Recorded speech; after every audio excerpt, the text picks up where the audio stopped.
Let's talk about the plan and catching fire. The actual victors who were in the games with knowledge of the plan were the victors from 3, 4, 6, 7, 8, and 11, and they all had varying degrees of knowledge. They knew when to break out of the arena because there was a code being sent through the sponsor gifts. Basically, they were sent bread. What district the bread was from indicated the day that they should break out. They received bread from District 3, so they broke out on day 3. The number of rolls told them the hour that they should break out. They received 24 rolls.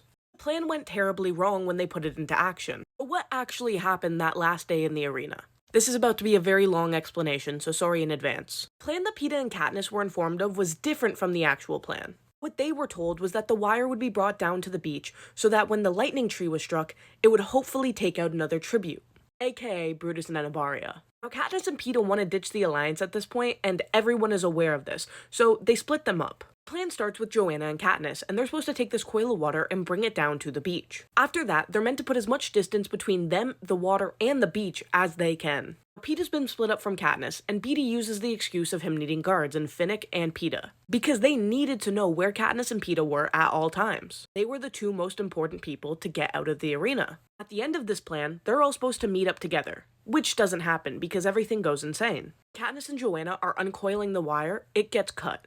Brutus and Anabaria are the ones behind cutting this wire, and Johanna, who knows that this plan is about to go south real quick, knows she needs to take out Katniss's tracker right then and there. So Johanna takes out Katniss's tracker, and then makes it look like Katniss is either dead or close to dead, so that hopefully Brutus and Anabaria won't attack her. Brutus and Anabaria no longer classify Katniss as a threat at this point because they think she is going to die, so they go after other people. Katniss is now under the assumption that Finnick and Johanna have their own alliance, and so she's now worried that Peeta is in danger because remember, he is with Finnick and Beetee. But at this point, Peeta, Finnick, and Beetee all know that the plan has gone wrong, so Peeta takes off to try to go find Katniss. Finnick also runs at this point to try and find Johanna and Katniss, because Katniss is the #1 priority. They need to get her out of this arena. At some point during all of this, Beetee ends up unconscious, though his tracker was removed. Now while all of this is going on, Brutus sees Chaff and then kills him, which Peeta then sees and kills Brutus. This is when Katniss finds Beetee at the tree. Katniss is screaming out for Peeta, Peeta is screaming out for Katniss, everyone is running around. And Katniss is super confused as to what Beetee was attempting. But at this point, she realizes that he was trying to do something with the force field. At this point, Peeta is extremely far away from Katniss, and she is aware of this. She also knows that her screaming for him will attract other tributes, and it does.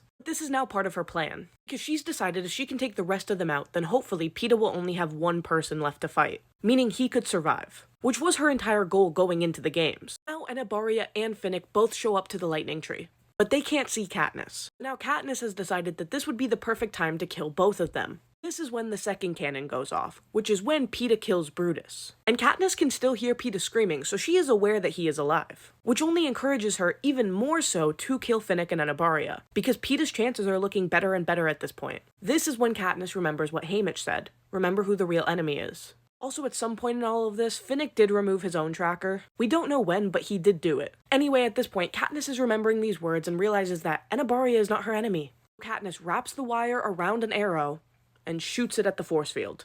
She really didn't even know what she was doing when she did that, though. But basically, the entire reason why Johanna, Anabaria, and Peeta were all captured by the Capitol was because their trackers weren't removed. So I think it's safe to assume that Finnick and Beetee did plan to remove Peeta's tracker, but everything went haywire. The entire timeline feels extremely scattered when you're reading the books, because Katniss has no idea what's happening. And everyone for a period of time is in different places. But that's basically it. I hope I explained it clearly. I'm not sure if I did.